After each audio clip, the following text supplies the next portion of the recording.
아버지와 아들이 한 나라를 망하게 했다고 상상해보세요. 어떤 감정을 느끼시나요? 지금부터 그 얘기를 들려드리겠습니다. 1863년 음력 12월 한양의 밤은 칼날처럼 차갑습니다. 종로 뒷골목 어딘가 술에 절은 한 사내가 비틀거리며 걸어갑니다. 옷은 왕족의 것이 돼 때가 묻어 거의 색을 분간할 수 없고 허리춤에는 빈 술병 하나가 달려있죠. 이 사내를 본 안동 김씨 집안의 하인이 킥킥 웃으며 말합니다. 저기 또 궁도령이 지나간다. 궁도령. 왕실의 피를 물려받았으나 아무런 권력도 없이 세도가의 대문 앞에서 밥을 빌어먹는 사내에게 한양 사람들이 붙여준 별명이었습니다. 이 사내의 이름은 이하응. 훗날 조선 전체를 뒤흔든 흥선대원군, 바로 그 사람입니다. 그런데 이 밤 이 사내에게 한 통의 전갈이 도착합니다. 내용은 짧았습니다. 왕이 승하하셨다. 당신의 아들이 다음 보위에 오른다. 한양에서 가장 무시당하던 왕족이 그 밤 이후 조선에서 가장 두려운 이름이 됩니다. 그리고 그의 아들 12살 소년 이명복이 왕위에 오르죠. 이 소년이 바로 고종입니다. 아버지는 빗장을 걸어 잠갔고 아들은 그 빗장을 부쉈습니다. 아버지는 바깥 세상을 막으려 했고 아들은 바깥 세상을 끌어들이려 했습니다. 같은 핏줄, 같은 왕실, 같은 시대를 살았는데 두 사람의 선택은 정반대였습니다. 그리고 그 선택의 결과가 하나의 나라를 삼켰습니다. 그래서 오늘 하나만 묻겠습니다. 조선을 무너뜨린 건 문을 잠근 아버지입니까?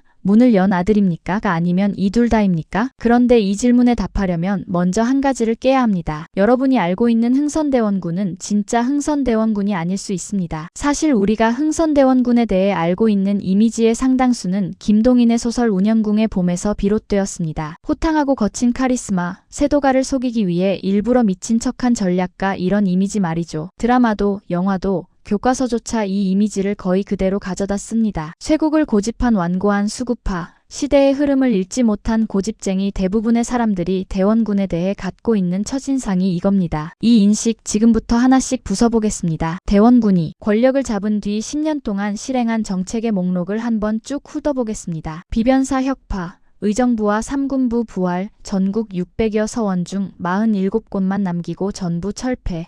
호포제 도입으로 양반에게도 군포부과 환곡제를 사창제로 교체, 양전 사업을 통한 은결 색출, 경복궁 중건, 법전 정비. 잠시 이 목록을 다시 들여다보시겠습니까? 서원 철폐만 놓고 봐도 전국에 600개가 넘던 서원을 밀어버렸습니다. 이게 어느 정도의 스케일인지 오늘날로 바꿔볼까요? 전국에 있는 사립대학이 약 200개입니다. 대원군이 한 일은 그 사립대학 중 190개를 한꺼번에 폐교시킨 것과 같은 규모입니다. 그것도 기득권층의 동의 없이 위에서 밀어붙여서요. 양반들이 발칵 뒤집혔습니다. 유생들이 몇 날 며칠 궁궐 앞에서 울고불고 시위를 벌였다는 기록이 남아있죠. 이때 대원군이 한 말이 전해집니다. 진실로 백성에게 해가 된다면 공자가 살아 돌아와도 용서치 않을 것이다. 이 한마디 이후 유생들은 한강 남쪽으로 밀려났습니다. 근세 조선정감에 기록된 내용인데 사실 여부를 떠나 이 발언이 전해진다는 것 자체가 당시 대원군의 추진력이 어떤 수준이었는지를 보여줍니다. 그뿐이 아닙니다. 호포제 양반도 군포를 내라는 이 정책은 조선 500년 역사에서 누구도 성공시키지 못한 것이었습니다. 영조가 시도했다가 양반들의 반발에 결국 균역법으로 타협했죠. 대원군은 타협하지 않았습니다. 물론 양반들의 체면을 고려해서 노복의 이름으로 세금을 거두긴 했지만 본질은 달라지지 않았습니다. 조선 역사상 처음으로 양반이 군포를 냈습니다. 이걸 한마디로 정리하면 이렇습니다. 흥선대원군은 수구파가 아니었습니다. 조선 500년 동안 누구도 건드리지 못한 기득권 구조를 10년 만에 해체한 조선 후기 가장 급진적인 개혁가였습니다. 그러면 하나가 이상해집니다. 이 정도 개혁을 밀어붙인 사람이 왜 역사에서는 완고한 수구파로 기억되는 걸까요? 궁금하시다면 댓글에 정말 남겨주세요. 그 답을 찾으려면 이하응이라는 사람의 30년을 먼저 알아야 합니다. 이하응은 영조의 현손이자 남현군의 손자이고 흥완군 이정응의 동생입니다. 왕실의 피가 흐르지만 왕위 계승 서열에서는 한참 먼 사람이었죠. 조선 후기 왕실 종친이라는 건 오히려 위험한 이름표였습니다. 안동 김씨 세도 정치가 60년 넘게 이어지던 시절 왕은 허수아비였고 진짜 권력은 외척이 쥐고 있었습니다. 이런 시대에 왕족이 야망을 드러내면 어떻게 되는지 이하응은 뼈저리게 알고 있었습니다. 그의 형 흥완군 이정응은 똑똑하고 야심이 있었습니다. 그래서 일찍 죽었습니다. 안동 김씨에게 위협으로 찍혀 독살당했다는 설이 파다하게 돌았죠. 이하응은 형의 죽음을 지켜본 사람입니다. 그래서 선택한 것이 바로 파라코 행세였습니다. 파라코 재산과 가문이 있던 집안의 자손이 술과 노름으로 전부 탕진하고 거지가 된 사람을 뜻하는 말입니다. 이하응은 일부러 이 행세를 합니다. 안동 김씨의 잔칫집에 찾아가 밥을 빌어먹고 기생집을 드나들고 상갓집에까지 나타나 음식을 축내면서 저 인간은 아무짝에도 쓸모없다는 평판을 스스로 만들었습니다. 야사에서는 이것을 계산된 위장이라고 해석합니다. 정말 그랬는지 단순히 비참한 현실에 적응한 것인지는 아무도 모릅니다. 다만 한 가지는 분명합니다. 이 기간 동안 이하응이 집에 돌아오면 한 가지를 했다는 겁니다. 난초를 그렸습니다. 이하응의 난초 그림은 당숙인 추사 김정희에게 배운 것이었습니다. 추사는 이하응의 난초를 보고 이런 평을 남깁니다. 허리를 구부려 난초 그림을 보니 이 늙은이라도 마땅히 손을 들어야 하겠다. 압록강 이동에 이보다 나은 작품이 없을 것이다. 이것은 면전에서 아첨하는 꾸민말이 아니다. 조선 최고의 서화가가 조선 최고의 찬사를 보낸 겁니다. 그 대상이 한양 뒷골목에서 밥을 빌어먹던 궁도령이었습니다. 여기서 한 가지 생각해 볼 점이 있습니다. 밖에서는 파랗고 행세를 하며 자존심을 바닥에 내려놓고 집에 돌아오면 먹물을 갈아 난초를 치던 이 사람의 30년. 이 30년이 뒤에 벌어질 모든 일의 출발점이었을지 모릅니다. 누군가가 30년 동안 무시당한 뒤에 권력을 잡으면 그 사람이 세상을 대하는 방식은 보통 사람과 같을 수 없습니다. 두려움을 아는 사람은 신중해집니다. 모욕을 기억하는 사람은 용서를 잊습니다. 그리고 30년 동안 난초만 그리며 속을 삭인 사람은 일단 움직이면 멈추지 않습니다. 1863년 12월 8일 철종이 후사 없이 사망합니다. 왕이 계승자를 결정해야 하는 순간 대왕 대비 조씨 조대비가 결정적 선택을 합니다. 흥완군의 아들도 다른 유력 종친도 아닌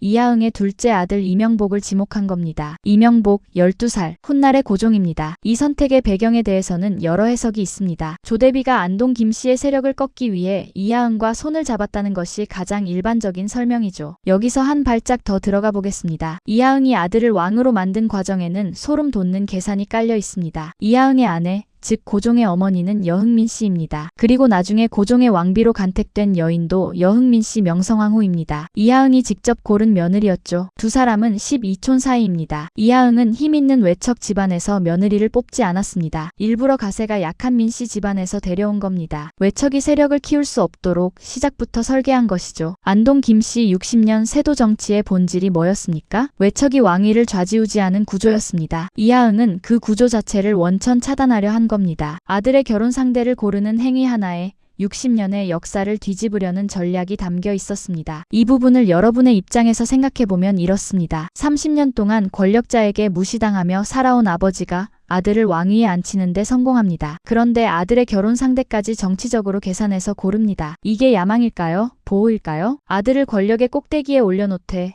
누구에게도 휘둘리지 않는 구조를 만들어주려 했던 것일 수도 있습니다. 물론 그 구조의 중심에 아들이 아닌 자기 자신을 놓았다는 것이 이 이야기의 비극이 됩니다. 잠깐 이 부분은 뒤에서 다시 돌아오겠습니다. 자, 대원군이 권력을 잡은 뒤 10년. 이 사람이 밀어붙인 개혁의 실체는 앞서 말씀드렸습니다. 비변사 혁파, 서원철폐, 호포제, 사창제, 양전사업 이 정책들을 관통하는 단 하나의 공통점이 있습니다. 전부 안을 고치는 정책이라는 겁니다. 대원군은 조선의 문을 닫은 게 아닙니다. 안에서 수술을 하고 있었던 겁니다. 수술을 하려면 환자를 격리해야 합니다. 밖에서 세균이 들어오면 수술대 위에 환자가 죽습니다. 대원군의 쇄국을 이 관점에서 다시 보면 이건 단순한 빗장 걸기가 아닙니다. 내부 개혁을 완수하기 위한 시간 벌기였을 가능성이 있습니다. 실제로 이 시기의 국제 상황을 보면 대원군의 판단이 무조건 틀렸다고 말하기 어렵습니다. 1862년 베트남의 응우옌 왕조는 프랑스와 서툰 접촉을 시도했다가 코친차이나 전역을 빼앗겼습니다. 1860년 청나라는 제2차 아편전쟁에서 패배해 베이징이 영국 프랑스 연합군에 함락당했습니다. 열강과 문을 연 나라들이 어떤 꼴을 당했는지 대원군의 눈앞에 증거가 쌓여 있었습니다. 이 상황에서 대원군은 선택을 내립니다. 밖을 열기 전에 안을 먼저 고치자. 이것이 대원군 10년의 한 줄 요약입니다. 다만 이 수술에는 치명적인 부작용이 있었습니다. 경복궁 중건입니다. 임진왜란 때 불탄 경복궁을 270년 만에 다시 짓겠다는 이 프로젝트, 왕권의 상징을 다시 세우겠다는 정치적 의도는 명확했지만 비용이 상식을 초월했습니다. 조선 왕조의 1년 세입이 대략 10만에서 50만 전 사이로 추정됩니다. 경복궁 중건 비용은 750만 전이었습니다. 조선의 사정이 나았을 때 기준으로 15년치, 어려웠을 때 기준으로 60년치 이상의 국가 예산을 한꺼번에 쏟아부은 겁니다. 여러분이 월급을 받는 직장인이라고 생각해보세요. 연봉의 15배를 한 번에 집 한 채에 투자한 겁니다. 그것도 지으면서 2번이나 화재가 나서 거의 다 타버린 집을 다시 짓느라요. 여기에 더해 대원군은 당백전이라는 고액 화폐를 발행합니다. 상평통보 하나가 일전인 시대에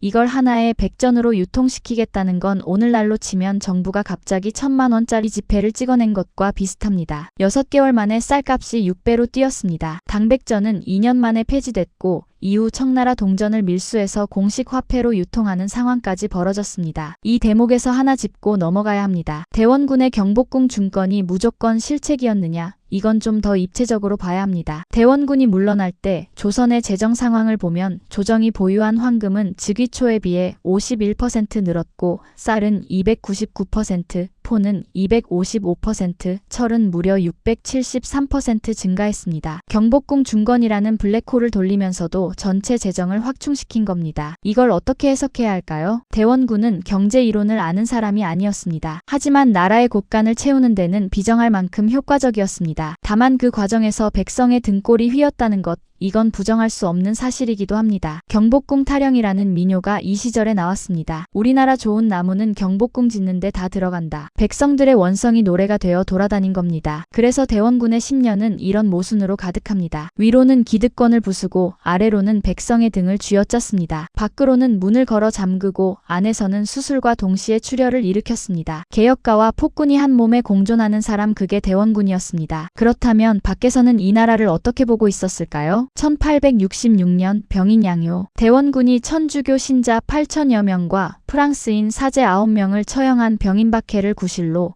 프랑스 극동함대가 강화도를 침공합니다. 프랑스군은 강화성을 점령하고 갑곶진, 광성진까지 함락시켰습니다. 그러나 양원수가 이끄는 조선군이 정족산성에서 매복 기습을 가하자 프랑스군은 사기가 꺾여 다음날 바로 철수합니다. 이때 프랑스 함대 군인의 일기에 이런 내용이 있습니다. 이 나라는 베트남보다 풍요로워 보인다. 베트남 대신 이 나라를 식민지로 삼는 것이 나을 것 같다. 이 한 줄을 읽으면 등줄기가 서늘해집니다. 프랑스가 강화도에서 물러난 건 조선의 군사력이 압도적이어서가 아닙니다. 채산성을 따진 겁니다. 지금 당장은 이 나라를 먹기 어렵겠다는 판단이었을 뿐 이 나라를 포기하겠다는 뜻이 아니었습니다. 돌아갈 때 프랑스군은 한 가지를 가지고 갔습니다. 강화도에 있던 외교장각의 의궤 수십 권과 은궤를 340년 동안 조선 왕실이 모아온 기록물이 하루아침에 바다를 건넜습니다. 이 의궤가 다시 한국 땅을 밟기까지 걸린 시간 145년입니다. 2011년에야 프랑스에서 돌아왔습니다. 1866년에 빼앗긴 책이 2011년에 돌아왔다는 건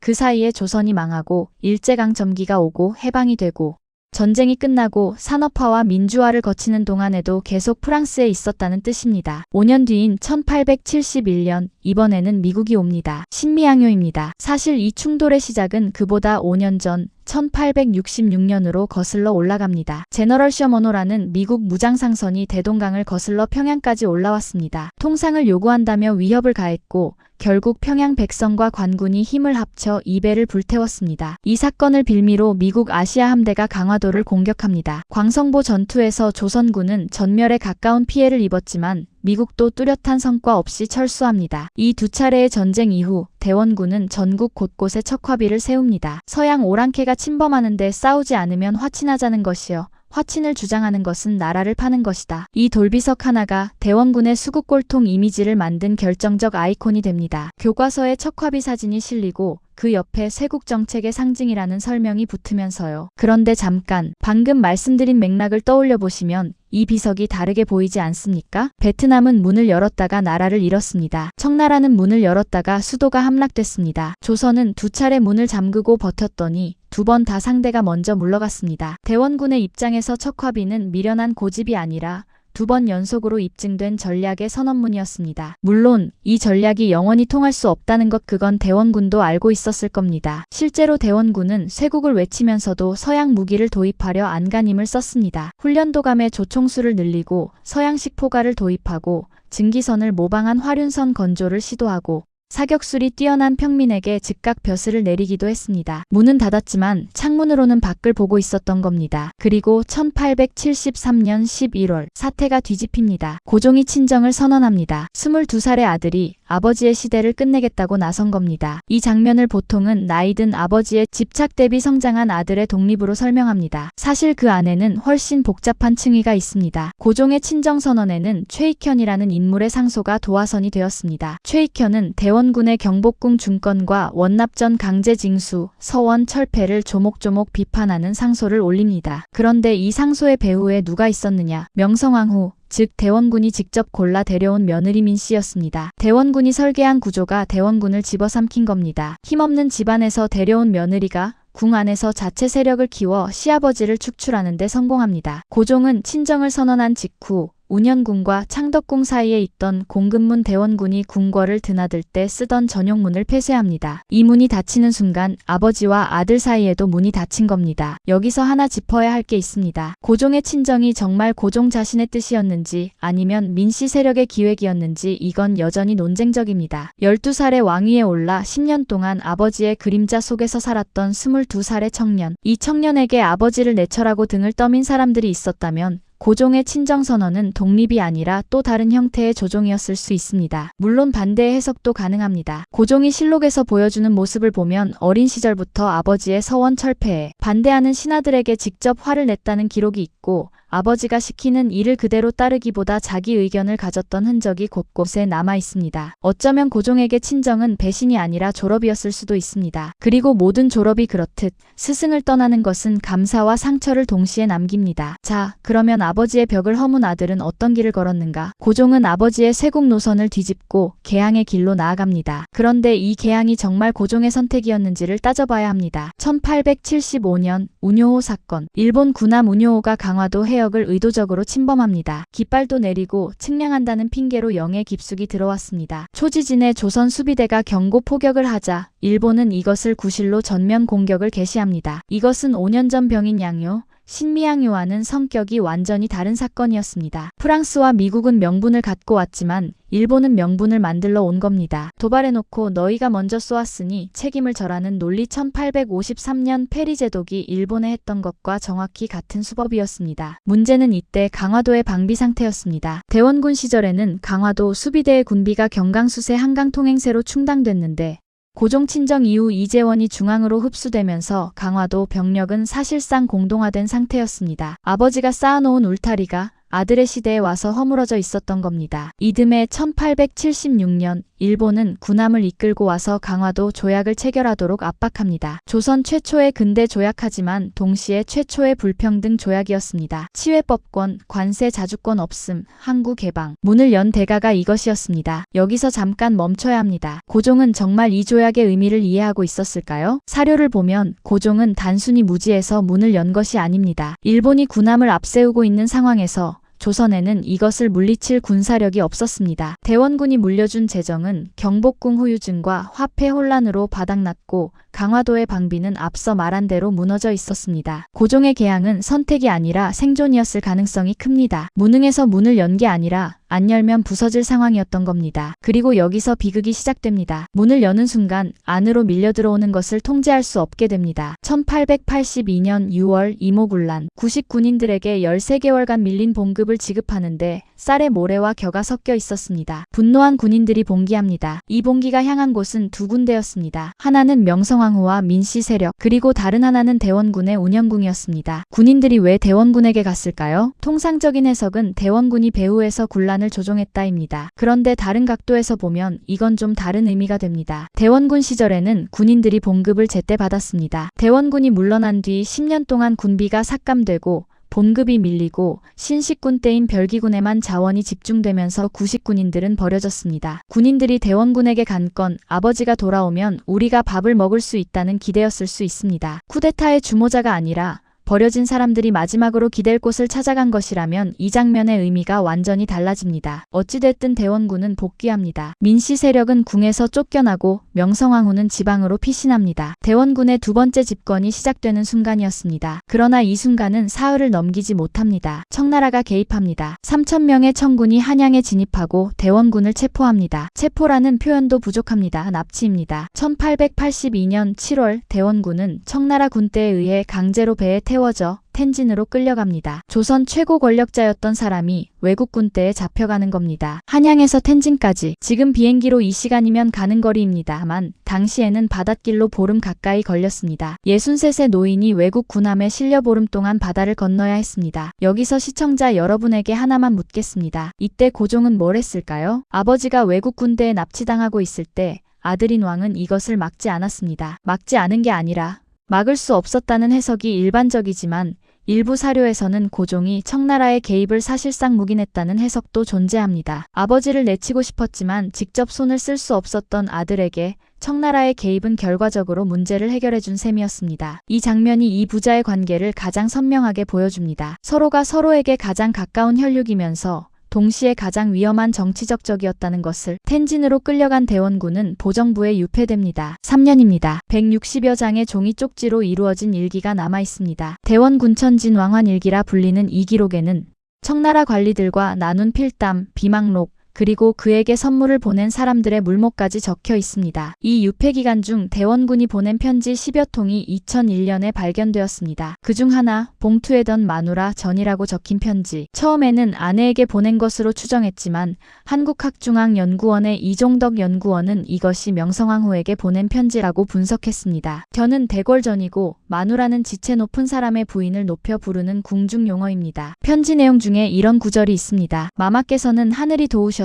환히 제자리로 돌아옴을 하셨거니와 나야 어찌 생환하기를 바라오리까. 명성황후가 이모군란 때 피신했다가 다시 궁으로 돌아온 것을 두고 한 말입니다. 자신은 돌아갈 수 있을지 모르겠다는 뜻이 담겨 있죠. 여기서 멈추겠습니다. 이 편지의 수신인을 다시 생각해보세요. 대원군이 이 편지를 보낸 상대는 자신을 권력에서 축출하는데 앞장선 며느리입니다. 그 며느리에게 당신은 돌아갈 수 있어서 다행이다. 나는 모르겠다고 쓰고 있습니다. 이게 정치적 제스처인지 진심인지는 아무도 모릅니다. 하지만 이영만리 타국에 감금된 60 넘은 노인이 자신을 축출한 며느리에게 한글로 편지를 쓴다는 사실 자체가 이 가족의 관계가 얼마나 복잡하고 얽혀 있었는지를 말해줍니다. 텐진에서 대원군은 청나라의 실력자 이홍장과도 만납니다. 이홍장은 대원군을 신문하는 입장이었지만 대화를 나눈 뒤 대원군을 높이 평가했다는 기록이 있습니다. 유폐 중에도 대원군을 찾아오는 중국 관리들이 있었고 그들은 대원군에게 난초 그림을 부탁했습니다. 30년 전 한양 뒷골목에서 밥을 빌어먹으며 그리던 난초. 그 난초를 이제는 타국의 감옥에서 그리고 있었습니다. 장소만 바뀌었을 뿐 이 사람의 30년 전과 지금이 겹쳐 보입니다. 황달을 앓고 고독과 싸우면서 보낸 3년. 1885년 대원군은 풀려나 조선으로 돌아옵니다. 그를 끌고 갔던 청나라의 판단은 간단했습니다. 더 이상 이 노인에게서 쓸 가치가 없다. 대원군이 돌아온 뒤에 조선은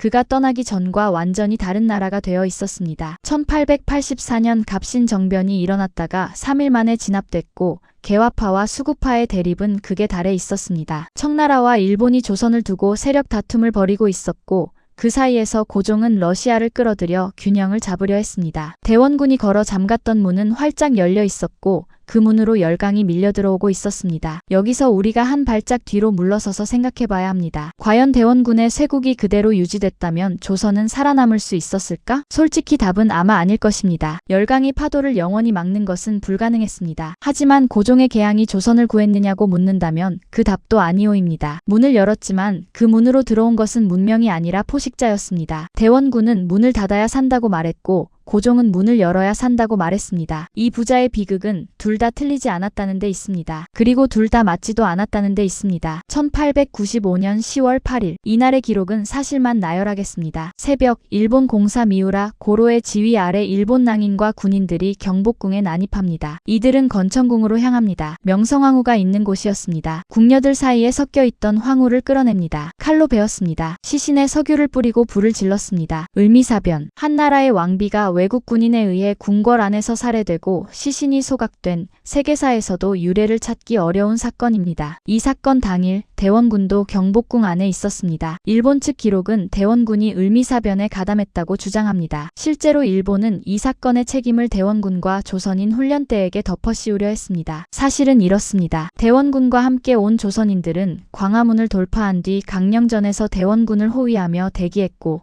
살해 현장인 건천궁에는 들어가지 않았습니다. 살해를 실행한 것은 일본 낭인들이었습니다. 이 사실은 당시 경복궁에 있던 러시아 공사관원과 서양인 목격자들의 증언으로 확인됩니다. 대원군이 이 사건에 어느 정도까지 개입했는지, 이것은 지금까지도 역사학자들 사이에서 논쟁이 계속되는 부분입니다. 분명한 것은 하나입니다. 이날 대원군이 직접 골라 데려온 며느리가 죽었습니다. 자신을 권력에서 축출한 며느리이자 텐진에서 편지를 보낸 상대이자 아들의 아내인 여인이 1896년 2월 고종은 러시아 공사관으로 피신합니다. 아관파천, 한나라의 왕이 자국 궁궐을 버리고 외국 공사관에 몸을 숨긴 겁니다. 1년 뒤 고종은 경운궁 덕수궁으로 돌아와 1897년 대한제국을 선포합니다. 황제의 나라를 세운 겁니다. 대한제국이 존속한 기간 13년입니다. 여러분이 초등학교 1학년으로 입학해서 대학교 1학년이 될 때까지의 시간입니다. 아이가 어른이 되기에도 빠듯한 그 시간 안에 하나의 제국이 탄생하고 사라졌습니다. 이 13년 동안 대원군은 무엇을 했을까요? 대원군의 말년은 철저한 고립이었습니다. 청일전쟁 중에 대원군은 고종을 폐위하고 큰아들 이준용을 왕위에 올리려는 음모에 가담했다가 발각됩니다. 이준용 영모 사건입니다. 이 사건으로 아버지와 아들 사이에 남아있던 마지막 끈마저 끊어집니다. 1898년 2월 22일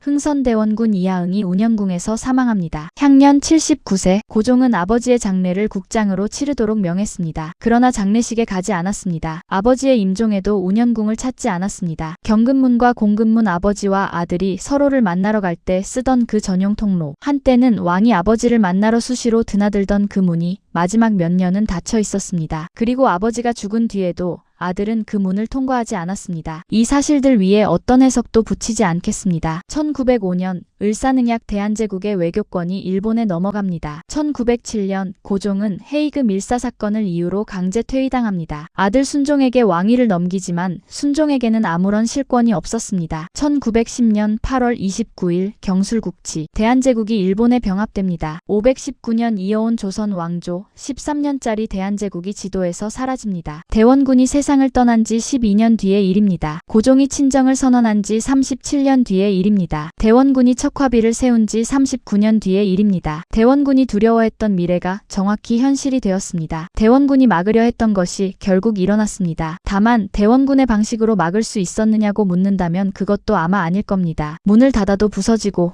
문을 열어도 잡아먹히는 시대, 이 부자가 직면한 것은 어떤 선택을 해도 망하는 구조 자체였을 수 있습니다. 이 지점에서 처음에 던진 질문으로 돌아갑니다. 조선을 무너뜨린 건 문을 잠근 아버지입니까? 문을 연 아들입니까? 저는 이렇게 보고 싶습니다. 이 부자는 서로의 적이 아니었습니다. 서로의 거울이었습니다. 대원군은 고종을 보면서 자신의 실패를 보았을 겁니다. 내가 더 단단히 잠갔어야 했다. 고종은 대원군을 보면서 자신의 한계를 보았을 겁니다. 아버지의 방식으로는 안 된다. 하지만 나의 방식도 통하지 않는다. 두 사람이 같은 방향을 봤다면 어떻게 됐을까요? 이 질문의 역사는 답을 주지 않습니다. 다만 하나는 분명합니다. 이 아버지와 아들은 각자의 방식으로 조선을 지키려 했습니다. 한 사람은 문을 잠가서, 한 사람은 문을 열어서, 그리고 두 사람 모두 실패했습니다. 운현궁은 지금 서울 종로구에 남아 있습니다. 노안당, 노락당, 1호당 세 채의 건물이 당시의 자리를 지키고 있죠. 노안당의 편액은 추사 김정희의 글씨입니다. 대원군이 30년 동안 난초를 배운 그 스승의 글씨가